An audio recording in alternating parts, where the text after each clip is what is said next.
je vous invite à vous installer confortablement et à fermer les yeux pour mieux savourer cette séance. Un peu comme si vous étiez un enfant en train de faire une maquette de sa propre ville, de sa propre vie, comme si vous pouviez l'observer en petit. Une manière agréable de pouvoir voir l'ensemble de votre vie d'un œil nouveau. Et je ne sais pas quelle est la partie de vous qui pourrait sentir la détente s'installer en premier. Ce que je sais, c'est que vous pourriez savourer ce moment pour voir que les soucis sont bien plus petits que ce que vous pensiez et que votre chance est bien plus grande. Elle rayonne à des kilomètres autour de vous. Elle est partout. Et vous allez pouvoir vous donner la permission de la voir plus souvent, de voir les opportunités et les cadeaux que la vie vous a préparés. Votre vie, vos pensées. C'est la raison pour laquelle, à travers l'histoire que je vais vous raconter, vous allez pouvoir avoir cette impression que des choses sont en train de se reprogrammer pour plus de bonheur, plus de joie, plus d'épanouissement. Et en même temps, en vous enlevant les injonctions de bonheur, comme si c'était OK d'être heureux à 90%, comme si on avait le droit de ne pas l'être pleinement, comme si on pouvait être heureux même si tout n'est pas parfait. Et je ne sais pas si votre inconscient déplacera certains curseurs. Ce que je sais, c'est que j'aimerais vous raconter l'histoire d'un enfant. Il devait avoir à peu près 12 ou 13 ans. Il travaillait normalement à l'école. Et puis un jour, il a eu envie de changer sa chambre de place, de mettre son lit ailleurs et surtout de mettre son bureau juste sous la fenêtre. Et quand le temps le permettait, de travailler la fenêtre ouverte. Il avait vu sur le jardin et les champs d'à côté. Il entendait les oiseaux chanter et l'air sur sa peau qui le caressait. À partir de ce jour-là, il se mit à avoir des notes bien meilleures qu'avant. On ne comprenait pas vraiment. Déjà, il était dans de meilleures conditions. Il prenait plaisir. Et en plus, il regardait droit devant lui. Il pouvait se projeter. Il pouvait penser à son avenir. Alors que face à un mur, c'est comme s'il était bloqué. Juste un changement de place de bureau, juste une fenêtre qui s'ouvre, et tout avait changé. Et je ne sais pas si vous comprenez que parfois, les séances d'hypnose servent à cela. Elles offrent un autre point de vue. Elles ouvrent une fenêtre sur sa propre vie pour pouvoir l'observer autrement, pour pouvoir voir plus loin, pour pouvoir savourer tout ce que la vie a à nous offrir. Et je me disais que justement, vous pourriez vous donner la permission, là, maintenant, de pouvoir vivre une vie qui vous plaît vraiment. Cela me fait penser à une autre histoire, celle d'un enfant qui, pour la première fois de sa vie, partait en camping avec ses parents.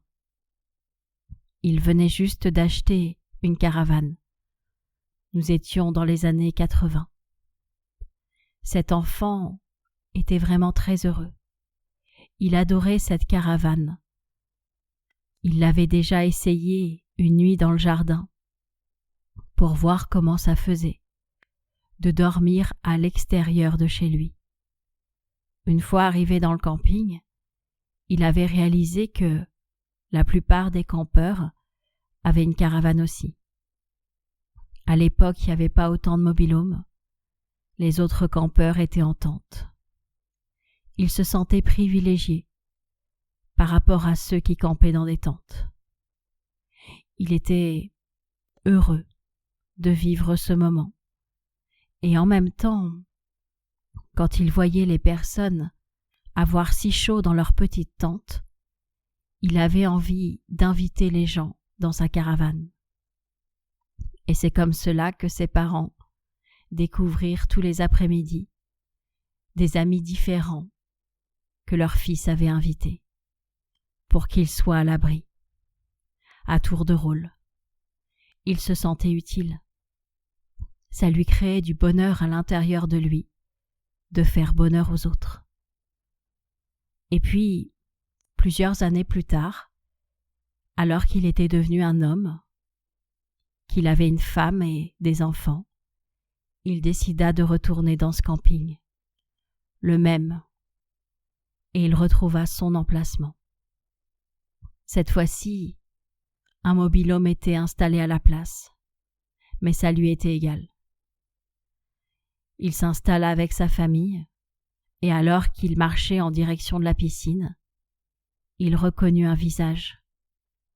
C'était un des enfants qu'il avait invité dans sa caravane, heureux de lui faire découvrir que lui aussi désormais avait une caravane. C'est comme si toutes ces rencontres qu'il faisait à nouveau lui confirmaient qu'il avait bien fait d'être généreux à l'époque, parce qu'il avait influencé la vie de tous ces gens, parce que ces quelques heures passées ensemble leur avaient montré que c'était possible de faire autrement. Et je ne sais pas si vous savez qu'une séance d'hypnose, c'est un peu une visite dans un autre monde, comme dans une caravane à l'époque. On vous montre qu'autre chose est possible, qu'il y a 1001 façons d'être heureux. Et peut-être que vous aviez toujours utilisé les mêmes programmes jusqu'à présent. Et cette séance d'hypnose vous permet de vous donner l'autorisation d'en utiliser d'autres. Et je ne sais vraiment pas si votre inconscient pourrait faire maintenant ce qu'il y a de mieux pour vous, pour votre épanouissement. Ce que je sais, c'est que j'aimerais vous raconter une autre histoire. Cette histoire, c'est celle d'enfants qui visitaient les capitales du monde. Je ne sais pas de quel pays ils étaient. En tout cas, à chaque fois, ils ne parlaient pas la même langue. Ce qui fait qu'ils ne comprenaient pas toujours les indications des gens. Parfois, ils se perdaient dans les rues et découvraient des choses inattendues. C'était incroyable, parce que je ne sais pas si vous savez que l'inattendu peut être heureux. Il y avait là de nouvelles possibilités auxquelles ils n'avaient pas pensé, de nouvelles possibilités qui n'étaient pas indiquées dans les guides touristiques. À chaque fois qu'ils se perdaient, ils se retrouvaient avec les habitants du pays, mais pas avec les touristes. Ils étaient pris dans leur train-train quotidien, dans leur routine. Ils voyaient quelque chose que les autres touristes ne voyaient pas. Et quand ils rentraient dans leur pays pour raconter leur voyage, les personnes qui étaient déjà allées n'avaient pas l'impression qu'ils parlaient du même endroit, parce qu'ils n'avaient pas vécu la même expérience. Et je ne sais pas si vous savez qu'à l'intérieur de vous, il y a aussi plusieurs visiteurs, car vous visitez la ville, la vie, de plusieurs manières. Il y a le touriste en vous qui voit certaines choses, et il y a l'autre partie de vous qui en voit d'autres. Et toutes ces parties ensemble permettent d'avoir une perception des choses différentes. Et je me disais que vous pourriez vous donner la permission de voir les choses d'une nouvelle façon, vous pourriez vous donner la permission de changer ce qu'il y a à changer dans votre regard pour pouvoir savoir que votre vie peut être merveilleuse et que vous pouvez être heureux de 1001 façons.